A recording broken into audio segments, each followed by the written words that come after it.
دیکھ میرے پاسبان بھائی، میں جانتا ہوں ہمارے لشکری تھکے ہوئے ہیں، لیکن اگر ہم اپنی پیش قدمی اور آگے بڑھنے کی رفتار کو تیز کر دیں اور تبریز شہر کا محاصرہ کرنے والے منگولوں پر شب کی تاریکی میں ٹوٹ پڑیں تو مجھے امید ہے کہ ہم کراچار برلاس کو بہترین شکست دیں گے۔ اس شکست سے جہاں منگولوں کی تعداد میں کمی ہوگی، وہاں ہمارے اپنے لشکریوں کے حوصلے بلند ہوں گے، اور نیشا پور کے نواح میں شکست کھانے کے بعد جو دل شکنی کا شکار ہوئے ہیں، تبریز شہر سے باہر ہم دونوں بھائی مل کر اپنے لشکریوں کی اس دل شکنی کا ازالہ بھی کر سکتے ہیں۔ جواب میں پاسبانوں کا سپہ سالار مسکراتے ہوئے کہنے لگا، میرے بھائی، جو کچھ میں نے کہنا تھا وہ تم نے پہلے ہی کہہ دیا۔ تمہارے الفاظ یوں جانو کہ میرے دل کی آواز ہیں۔ میرے بھائی، اپنی رفتار تیز کر کے اور فوراً تبریز پہنچ کر کراچار برلاس پر شب خون مارنے کی کوشش کریں۔ میرا خیال ہے کہ اگر ہم ہمت اور جرت سے کام لیں تو لمحوں کے اندر کراچار برلاس کے لشکر کا خاتمہ کر کے اسے لہو لہو کر سکتے ہیں۔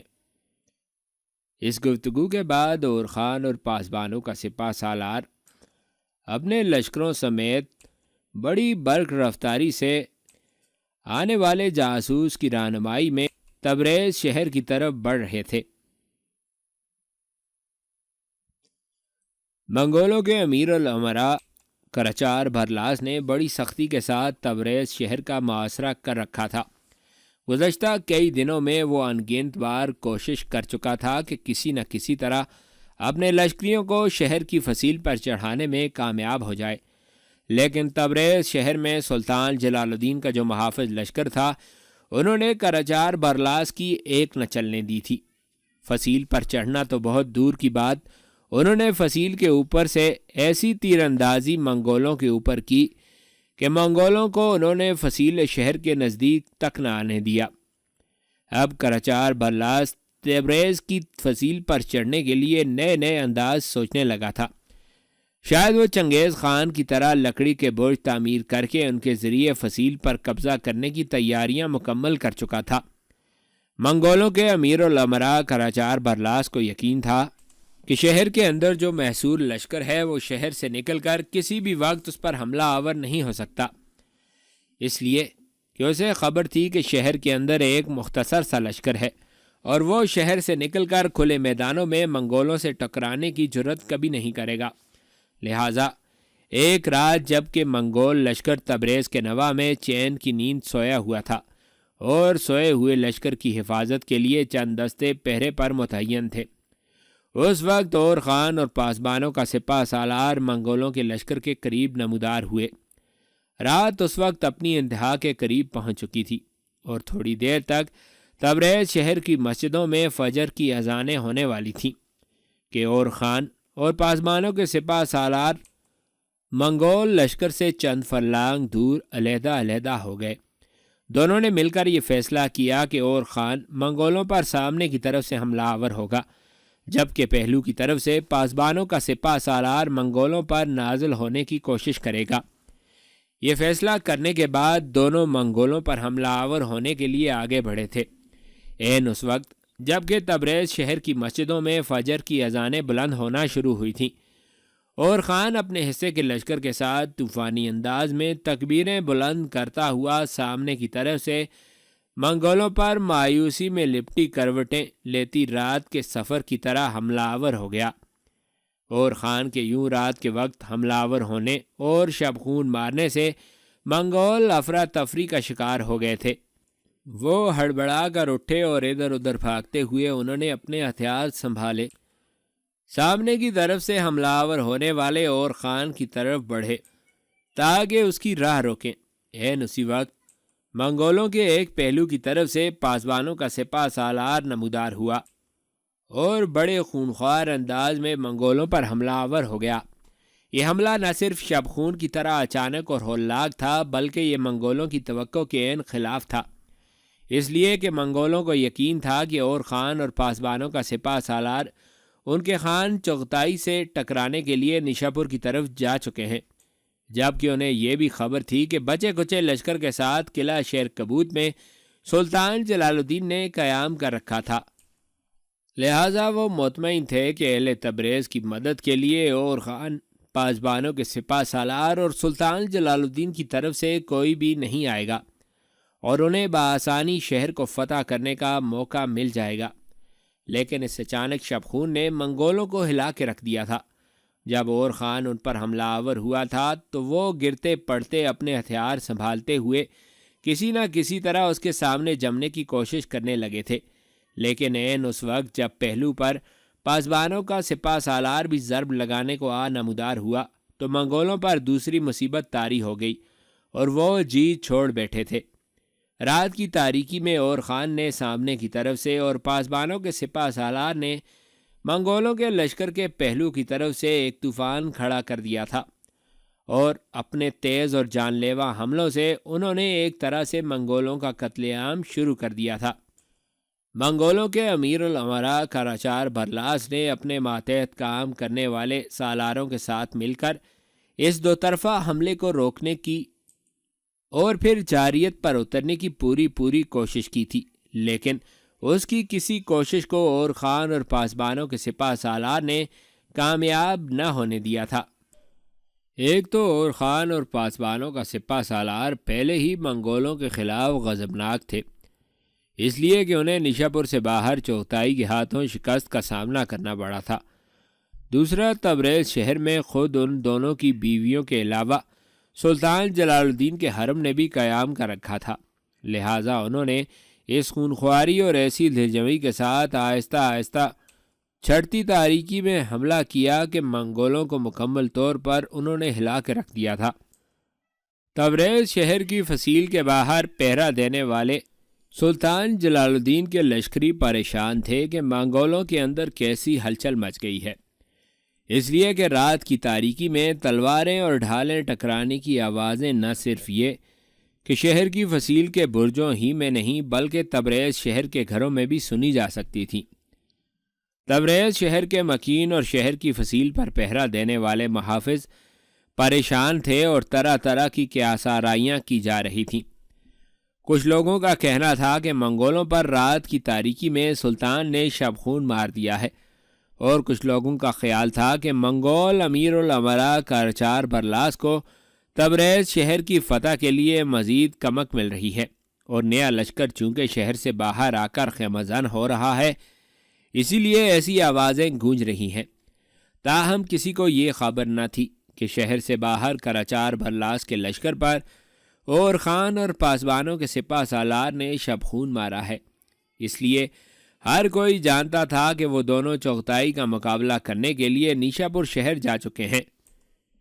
فجر کی اذانوں کے کافی دیر بعد جب مشرق سے سورج کے طلوع ہونے کے آثار نمودار ہونے لگے اور فضاؤں کے اندر روشنی پھیلنے لگی، تب منگولوں کے امیر الامراء کراچار برلاس نے دیکھا کہ اس پر اور خان اور پاسبانوں کے سپہ سالار نے حملہ کر دیا ہے۔ اس پر منگولوں کے حواس جاتے رہے، شاید وہ یہ سمجھتے تھے کہ اور خان اور پاسبانوں کے سپہ سالار ان کے خان چغتائی خان کو شکست دینے کے بعد ان کی طرف آئے ہیں، جبکہ یہ انکشاف ہوا کہ ان پر اور خان اور پاسبانوں کے سپہ سالار نے شبخون مارا ہے تو منگول لڑنے کے بجائے جی چراتے ہوئے پیچھے ہٹنے لگے۔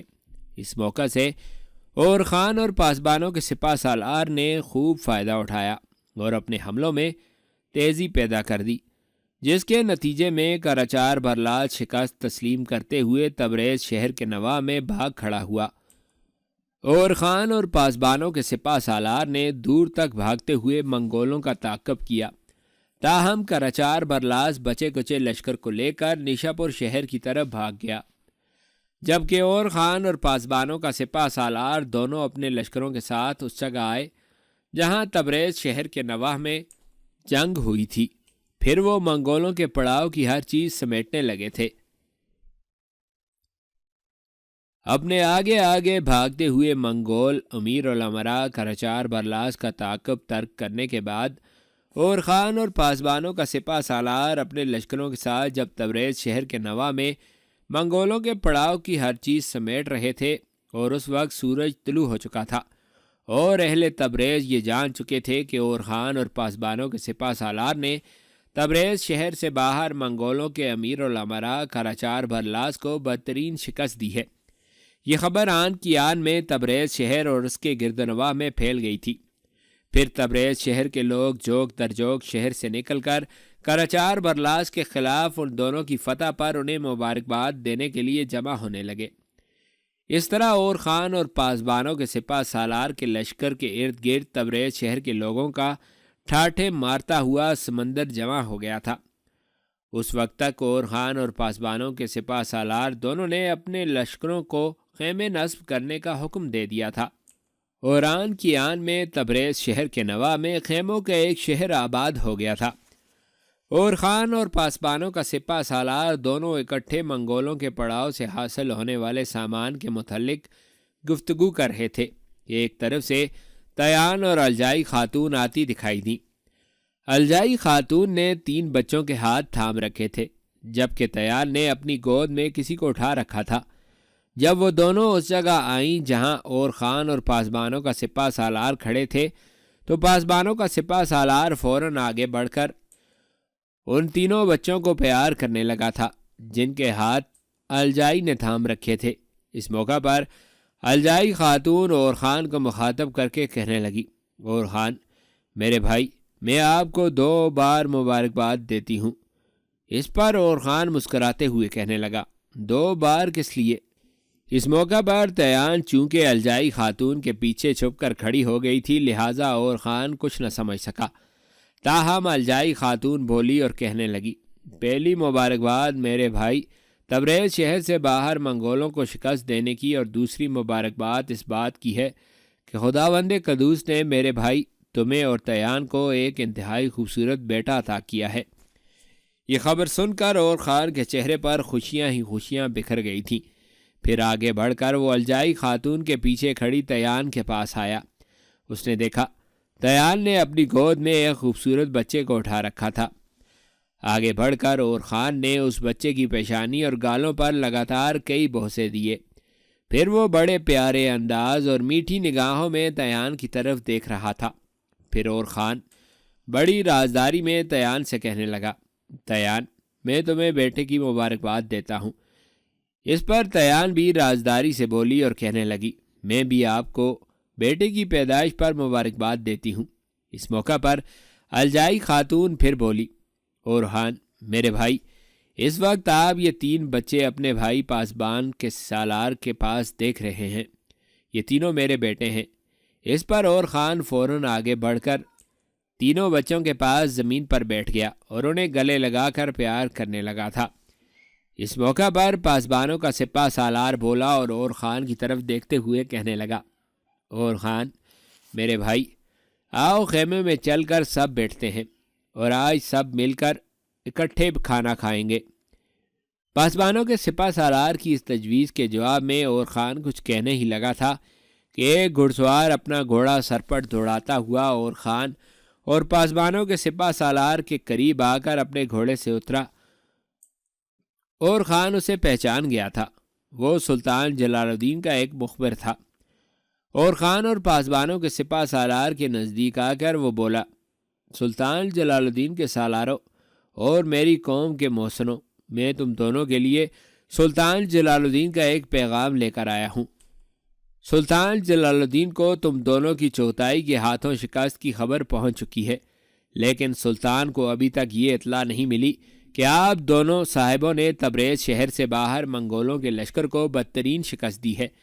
یہ خبر یقیناً سلطان جلال الدین کے لیے سکون اور اطمینان کا باعث ہوگی۔ سنو میرے دونوں صاحبوں، سلطان جلال الدین کا تمہارے نام پیغام یہ ہے کہ تم دونوں اپنے لشکروں کو لے کر قلعہ شیر کبوت کی طرف چلو، جہاں سلطان جلال الدین نے قیام کر رکھا ہے۔ ساتھ ہی سلطان جلال الدین نے تم دونوں سے یہ بھی کہلا بھیجا ہے کہ تم دونوں اپنے بیوی بچوں اور سلطان کے حرم کو لے کر پہلے مرند شہر پہنچو، اس لیے کہ سلطان نے اپنے حرم کے علاوہ تمہارے بیوی بچوں کی رہائش کا وہاں بہترین انتظام کر رکھا ہے۔ سلطان کا ارادہ ہے کہ ان کا حرم اور تمہارے بیوی بچے چند یوم تک مرند شہر میں قیام کریں گے۔ اس کے بعد سلطان کا ارادہ ہے کہ ان کی سلامتی کے لیے انہیں دیار بکر کی طرف روانہ کر دیا جائے گا، اس لیے کہ ان دنوں ہم پر منگولوں کا زور بڑھتا جا رہا ہے، لہٰذا سلطان تم دونوں اور اپنے حرم کو محفوظ مقامات پر پہنچانا چاہتا ہے۔ وہ مخبر جب خاموش ہوا تو اور خان نے استفہامیہ سے انداز میں پاسبانوں کے سپہ سالار کی طرف دیکھا، پھر پوچھا، میرے بھائی تمہارا کیا خیال ہے؟ اس پر پاسبانوں کا سپہ سالار جواب میں مسکراتے ہوئے کہنے لگا، اور خان اس سلسلے میں میرے بھائی تم کیا کہتے ہو؟ اور خان فوراً بولا، میرے بھائی میرا ذاتی خیال یہ ہے کہ سلطان کا پیغام ملنے کے بعد ہمیں فی الفور اپنے بیوی بچوں اور سلطان کے حرم کو مرند شہر میں چھوڑنے کے بعد قلعہ شیر کبوت کا رخ کرنا چاہیے۔ اس بار پاسبانوں کا سپہ سالار فوراً بولا اور کہنے لگا، میں تمہاری اس تجویز سے اتفاق کرتا ہوں۔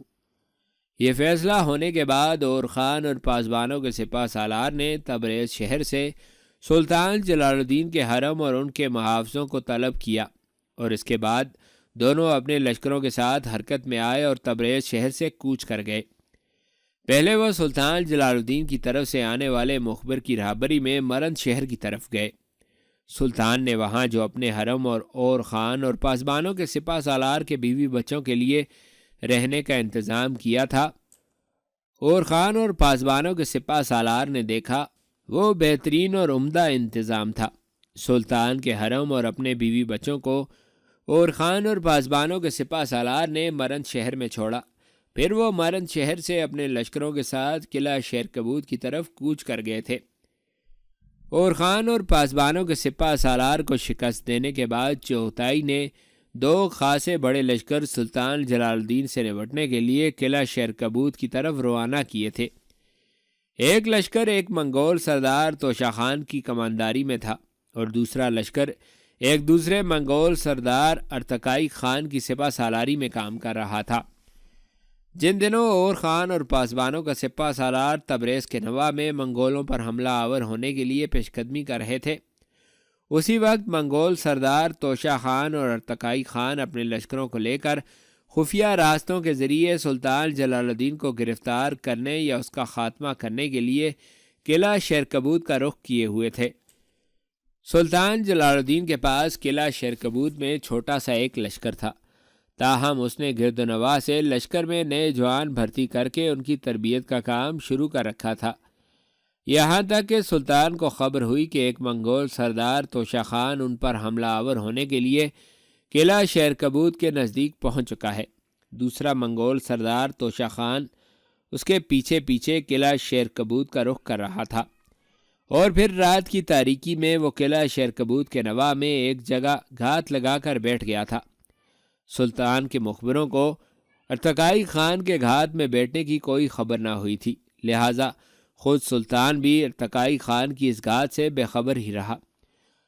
سلطان جلال الدین کو توشہ خان کی آمد کی اطلاع ہو چکی تو اس نے قلعہ شیر کبوت سے باہر نکل کر توشہ خان سے نمٹنے کا فیصلہ کیا، یہاں تک کہ جب سلطان کے مخبروں نے اطلاع کی کہ منگول سردار توشہ خان قلعہ شیر کبوت سے صرف چند میل دور رہ گیا ہے، تب سلطان کے پاس جس قدر لشکر تھا اسے لے کر وہ قلعہ شیر کبوت سے باہر خیمہ زن ہوا، تاکہ توشہ خان آگے بڑھ کر قلعے کا محاصرہ نہ کرنے پائے۔ اگلے روز توشہ خان بھی اپنے لشکر کے ساتھ قلعہ شیر کبوت کے پاس آیا اور سلطان جلال الدین کے سامنے خیمہ زن ہوا۔ اس کے آتے ہی سلطان جلال الدین نے اپنے لشکر کی صفیں درست کیں، شاید وہ وقت ضائع کیے بغیر توشہ خان پر ضرب لگانا چاہتا تھا۔ سلطان کی طرف دیکھتے ہوئے توشہ خان نے بھی جنگ کے لیے اپنے لشکر کو استوار کرنا شروع کر دیا تھا۔ جب دونوں اپنی اپنی صفیں درست کر چکے تو منگولوں نے جنگ کی ابتدا کی۔ توشہ خان اپنے لشکر کے ساتھ سلطان جلال الدین کے لشکر پر شعلہ شیطانی کی طرح حملہ آور ہو گیا تھا۔ دوسری طرف سلطان جلال الدین نے بھی بھرپور جوابی ضربیں لگانے شروع کر دیں۔ قلعہ شیر کبوت کے باہر گمسان کا رن پڑا۔ کافی دیر تک جنگ ہوتی رہی، یہاں تک کہ جنگ میں سلطان جلال الدین غالب اور منگول سردار توشہ خان مغلوب ہوتا دکھائی دینے لگا تھا۔ پھر وہ لمحہ بھی آیا کہ سلطان جلال الدین نے منگولوں کے لشکر کے ایک حصے کو کاٹ کے رکھ دیا۔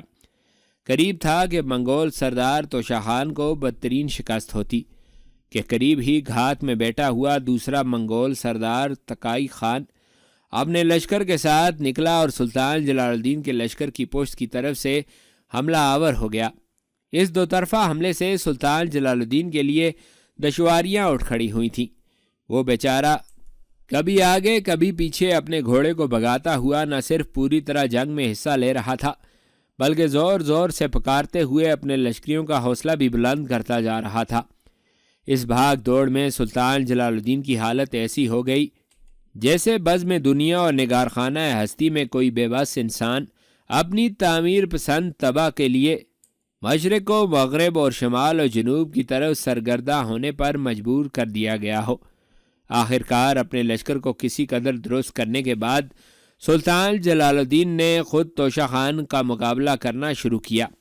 جب تقائی خان کی پیش قدمی کو روکنے کے لیے سلطان جلال الدین نے عطر خان کی کمانداری میں لشکر کا ایک حصہ دے دیا تھا، لیکن منگولوں کے مقابلے میں سلطان جلال الدین کی مزاحمت زیادہ دیر تک کام نہ کر سکی، اس لیے کہ منگولوں کے ان دونوں لشکروں کے مقابلے میں سلطان کے لشکر کی تعداد تقریباً نہ ہونے کے برابر تھی، اور سلطان کے لشکر میں زیادہ تر لشکری ابھی نو آزمودہ تھے اور انہیں جنگ کا وسیع تجربہ نہیں تھا۔ اس کے علاوہ وہ جنگ میں پہلی بار منگولوں کا سامنا کر رہے تھے، اس لیے زیادہ دیر وہ جم کر منگولوں سے نہ لڑ سکے اور ان کے اندر شکست اور ریخ کے آثار نمایاں ہوتے چلے گئے تھے۔ اس دو طرفہ حملے سے اب سلطان جلال الدین کے لشکر کی حالت اونٹ کٹارے کے کانٹوں جیسی ویران ہونے لگی تھی۔ سلطان نے جب دیکھا کہ ایک طرف توشہ خان اور دوسری طرف سے تقائی خان اس کے لشکر کا قتل عام شروع کر چکے ہیں، تو پھر اپنے بچے کچے لشکر کو لے کر سلطان جلال الدین اور عطر خان قلعہ شیر کبوت سے مرند شہر کی طرف بھاگ کھڑے ہوئے تھے۔ اور خان اور پاسبانوں کا سپہ سالار مرند سے قلعہ شیر کبوت کی طرف اپنے لشکروں کے ساتھ سرپٹ گھوڑوں کو دوڑاتے چلے جا رہے تھے کہ ایک جگہ اور خان اور پاسبانوں کے سپہ سالار نے فوراً اپنے گھوڑوں کی لگامیں کھینچتے ہوئے انہیں روک دیا۔ پھر انہوں نے اپنے پیچھے اپنے لشکریوں کو بھی رک جانے کا اشارہ کر دیا تھا، اس لیے کہ ان کے سامنے ان کا ایک مخبر ان کی راہ روک کر کھڑا ہوا تھا۔ دونوں لشکروں کے رک جانے پر وہ مخبر نزدیک آیا اور خان اور پاسبانوں کے سپہ سالار کے سامنے اپنے گھوڑے کو روکتے ہوئے کہنے لگا، میں آپ دونوں کے لیے سلطان کے حوالے سے ایک بری خبر رکھتا ہوں۔ سلطان جنہوں نے قلعہ شیر کبوت میں قیام کر رکھا تھا وہ نئی بھرتی کر کے لشکریوں کی تربیت دینے کا کام شروع کیے ہوئے تھے۔ ان پر ایک آفت ٹوٹ پڑی۔ پہلے ایک منگول سردار جس کا نام توشہ خان تھا اپنے لشکر کے ساتھ قلعہ شیر کبوت کی طرف آیا۔ اس کی آمد کی اطلاع ملتے ہوئے سلطان جلال الدین نے قلعہ شیر کبوت سے باہر نکل کر اس کا مقابلہ کرنے کا ارادہ کیا۔ قلعہ شیر کبوت کے باہر سلطان جلال الدین اور توشہ خان کے درمیان ہولناک جنگ ہوئی۔ اس موقع پر جب سلطان جلال الدین توشہ خان کو بدترین شکست دے کر اسے بھاگ جانے پر مجبور کر چکے تھے، اچانک گھات سے ایک اور منگول سردار نمودار ہوا جس کی سرکردگی میں ایک بڑا لشکر تھا۔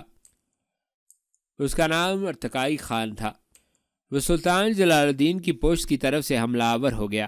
اس دو طرفہ خونخوار حملے کی بنا پر سلطان جلال الدین کو شکست ہوئی، لہٰذا سلطان جلال الدین اپنے بچے کچے لشکر کے ساتھ مرند شہر میں تم دونوں سے آ ملنے کے لیے سرپٹ دوڑے چلے آ رہے ہیں۔ ان کے پیچھے پیچھے دونوں منگول سردار توشہ خان اور ارتقائی خان سلطان کا تعاقب کرتے چلے آ رہے ہیں۔ یہ خبر سن کر پاسبانوں کے سپہ سالار اور خان کے چہرے پر تفکرات ظاہر ہونے لگے تھے۔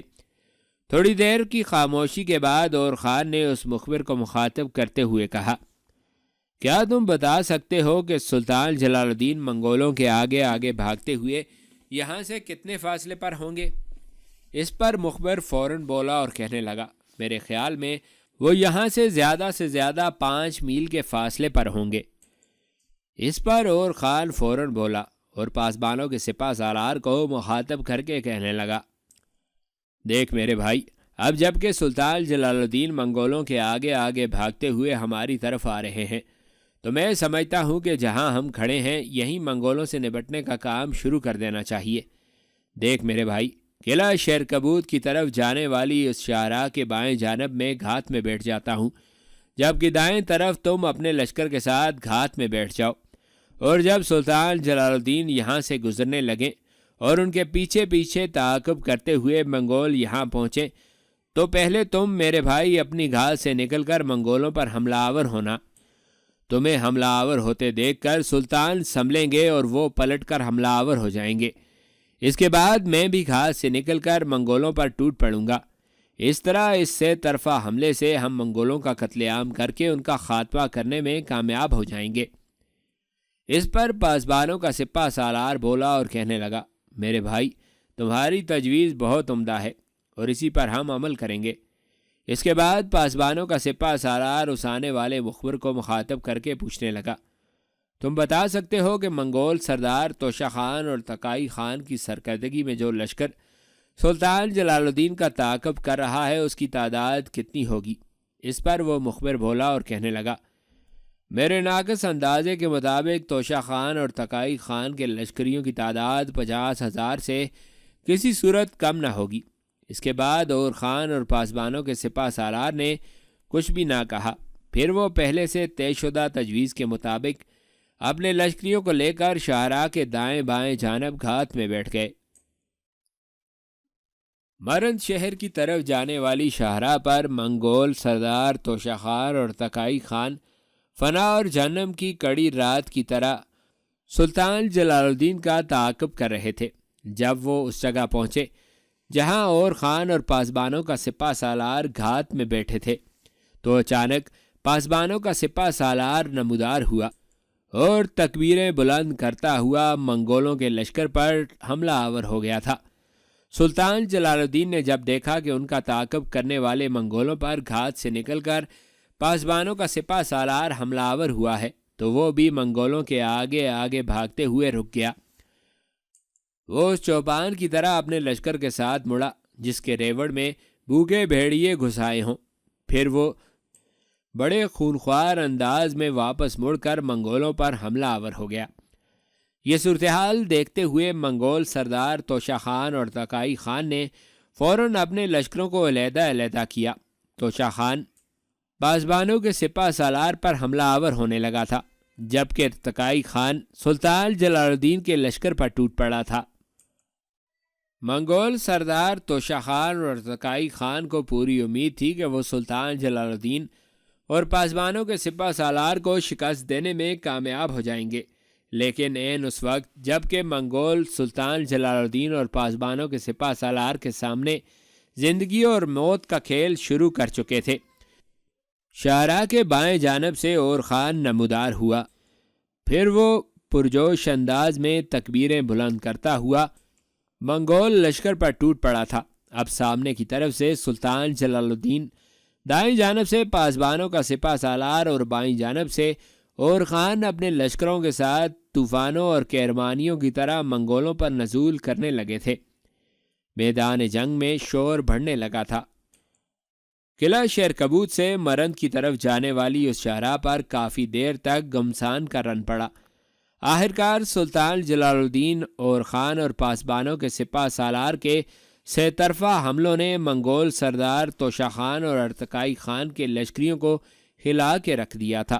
آہستہ آہستہ توشہ خان اور اس کا ساتھی سردار محسوس کرنے لگے تھے کہ ان کے ساتھیوں کی تعداد بڑی تیزی سے کم ہوتی جا رہی ہے، اور اگر مزید جنگ یوں ہی جاری رہی تو وہ لمحہ زیادہ دور نہیں ہے کہ سامنے کی طرف سے سلطان جلال الدین، بائیں جانب سے اور خان اور دائیں جانب سے پاسبانوں کا سپہ سالار بری طرح منگولوں کا قتل عام شروع کر چکے ہوں گے۔ اس صورتحال کا اندازہ لگانے کے بعد توشہ خان اور ارتقائی خان دونوں اپنے لشکریوں کو لے کر بھاگ کھڑے ہوئے، لیکن اب بھاگنا بھی اتنا آسان نہ تھا۔